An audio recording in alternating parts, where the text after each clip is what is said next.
আপনারা দেখছেন এটিএন বাংলা সংবাদ।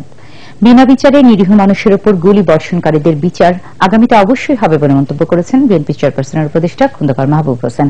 ঢাকা মেডিকেল কলেজ হাসপাতালে চিকিৎসাধীন গুলিবিদ্ধ মোহাম্মদপুর থানা ছাত্রদলের যুগ্ম আহ্বায়ক রবিউল ইসলাম নয়নকে দেখতে গিয়ে তিনি এ মন্তব্য করেন। এ সময় তিনি অবিলম্বে নয়নের সুচিকিৎসার দাবি জানান।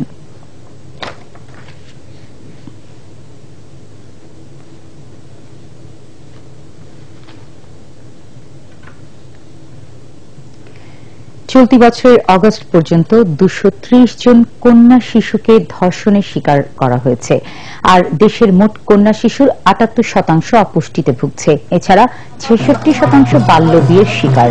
জাতীয় কন্যা শিশু দিবস উপলক্ষে এসব তথ্য জানিয়েছে কন্যা শিশু অ্যাডভোকেসি ফোরাম। এ উপলক্ষে রাজধানীতে একটি র্যালি বের হয়। মহিলা ও শিশু বিষয়ক প্রতিমন্ত্রী মেহের আফরোজ চুমকি এতে অংশ নেন।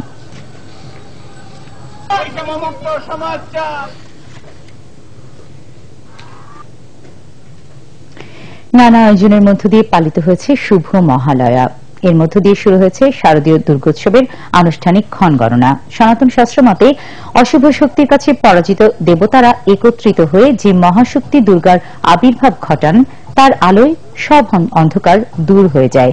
শুভ মহালয়া উপলক্ষে রাজধানীর ঢাকেশ্বরী জাতীয় মন্দির সহ দেশের বিভিন্ন মন্দির ও পূজা মণ্ডপে আয়োজন করা হয় চণ্ডী পাঠ সহ নানা আচার অনুষ্ঠানের। ছিল ভক্তিমূলক সাংস্কৃতিক অনুষ্ঠানও।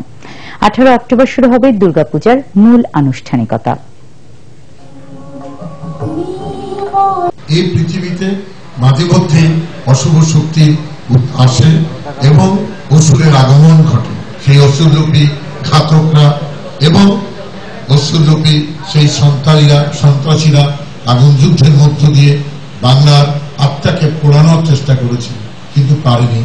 আমাদের ঐক্যবদ্ধ শক্তির মধ্য দিয়ে এবং সবার আশীর্বাদের দোয়ায় আমরা টিকে গেছি। শুভ শক্তির উত্থান হয়েছে, অশুভ শক্তির পরাজয় ঘটেছে। আন্তর্জাতিক সংবাদ।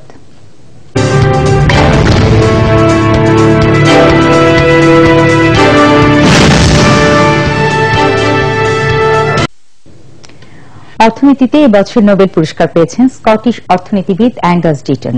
সুইডেনের নোবেল কমিটি জানিয়েছে ভোগ, দারিদ্র্য ও কল্যাণ নিয়ে ভিন্নধর্মী বিশ্লেষণের জন্য তাকে এই পুরস্কার দেওয়া হচ্ছে। ডিটন তার গবেষণায় স্বাস্থ্য, ভালো থাকা ও অর্থনৈতিক উন্নয়নকে প্রাধান্য দিয়েছেন। 1945 সালে এডিনবার্গে জন্ম নেওয়া ডিটন বর্তমানে যুক্তরাষ্ট্রের প্রিন্সটন বিশ্ববিদ্যালয়ের অর্থনীতি ও আন্তর্জাতিক সম্পর্ক বিভাগের অধ্যাপক। আবারও রূপালী ব্যাংক সংবাদ বিরতি, আর বিরতির পর দেখবেন বিশকেকে বিশ্বকাপ ফুটবলের বাছাই পর্বে আজ কিরগিজস্তানের বিপক্ষে নামবে বাংলাদেশ।